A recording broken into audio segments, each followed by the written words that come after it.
नमस्कार, मैं आपके साथ के राणा कवरेज 18 देख रहे हैं आप। आंकड़े सच की सटीकता को बताते हैं, लेकिन कोरोना महामारी को लेकर सरकार जो आंकड़े पेश कर रही है उसके संक्रमण को लेकर और साथ ही मरने वाले मरीजों की संख्या को लेकर उन आंकड़ों पर शक होता है। अगर इन आंकड़ों को देखा जाए और फिर जमीनी हकीकत को देखा जाए तो धरती और आसमान का फर्क नजर आने लगता है। सरकार आंकड़ों के आधार पर जिन जिलों में 10 से 15 मौतें दिखाई रही है, अगर उनकी जमीनी हकीकत को जांचा जाए तो इतनी मौतें उस जिले के महज एक हॉस्पिटल से निकलकर सामने आ रही है। आज आपको इसी खबर के माध्यम से हर आंकड़े की सच्चाई को बताएंगे। शहर दर शहर आंकड़े की सच्चाई को देखिएगा इस रिपोर्ट के माध्यम से।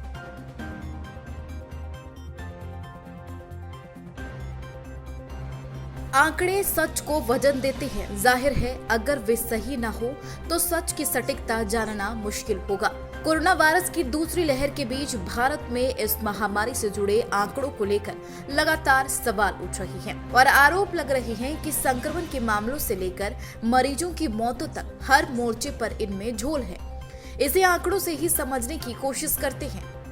देश की राजधानी दिल्ली से सटे फरीदाबाद में बीते 16 अप्रैल को स्वास्थ्य विभाग ने बीते 24 घंटे के दौरान कोरोना संक्रमण से 3 मौतों की पुष्टि की। उधर शहर में होने वाले अंतिम संस्कारों का हिसाब रखने वाले फरीदाबाद नगर निगम के मुताबिक यह संख्या 10 थी। वहीं दिल्ली से सटे गाजियाबाद का हाल भी जुदा नहीं है।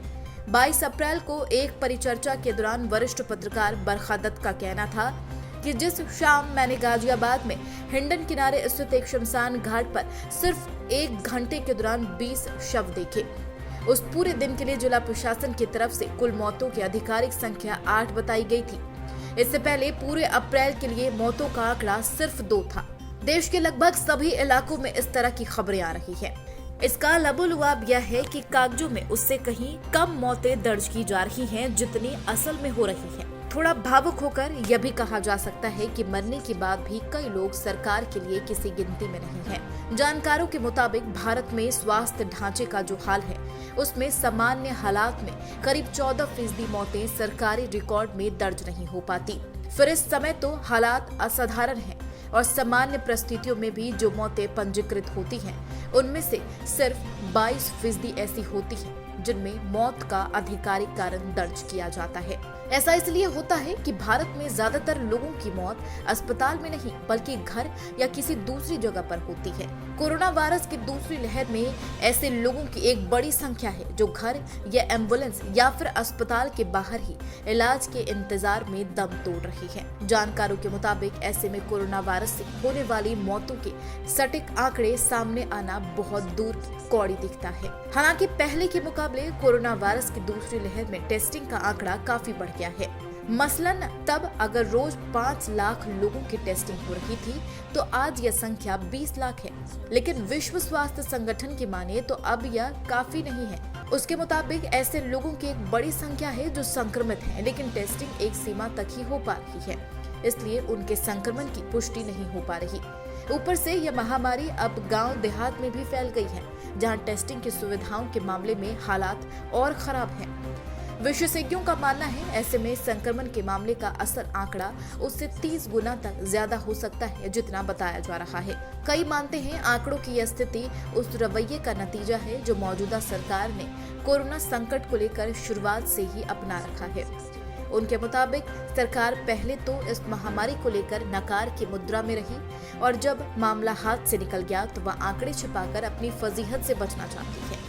कुछ विश्लेषकों की माने तो भारत में आंकड़ों के इस मौजूदा संकट का सिरा एक बड़ी और बुनियादी समस्या से जुड़ता है। वरिष्ठ पत्रकार और डेटा जर्नलिज्म की वेबसाइट indiaspin.com के संस्थापक गोविंद ऐतराज कहते हैं कि यह समस्या है डेटा के सटीकता को लेकर लापरवाही के रवैये की, फिर चाहे वह डेटा जीडीपी हो या रोजगार या बेरोजगारी या फिर किसी और क्षेत्र का। उनके मुताबिक इस वजह से कोविड से जुड़ा डेटा विश्वास के लायक नहीं है। इससे देश को गंभीर आर्थिक और सामाजिक दुष्परिणाम भुगतने होंगे। ऐसे में कोरोना वायरस की तीसरी लहर की आशंका को देखते हुए इस काम में अब और देर नहीं होनी चाहिए। जैसा कि अपने एक फेसबुक पोस्ट में चर्चित पत्रकार रवीश कुमार लिखते हैं, इस बात का रियल टाइम डेटा होना चाहिए कि अस्पतालों में जितने मरीज आ रहे हैं उनमें से कितने लक्षण आने के 5 दिन के भीतर आ रहे हैं, 6 दिन के भीतर रहे या 9 दिन के भीतर आ रहे हैं। उनकी हालत क्यों बिगड़ी है, उनके आने की वजह क्या है, क्या किसी डॉक्टर ने अलग दवा लिखी, क्या किसी डॉक्टर ने जजमेंट गलत किया और सही दवा सही समय पर नहीं लिखी, या किसी डॉक्टर ने पहले ही दिन से 50 दवाएं तो लिख दी, लेकिन जो सबसे जरूरी दवा है उसे देने में या तो देरी कर दी या फिर दी ही नहीं। इससे हमें पता चल जाएगा कि क्या नहीं करना है। रवीश कुमार यह भी मानते हैं कि इस काम के लिए एक कमांड सेंटर बनना चाहिए। हालांकि सरकार अब सही दिशा में काम करने से ज्यादा अपनी छवि का प्रबंधन करने की कोशिश करती नजर आ रही है।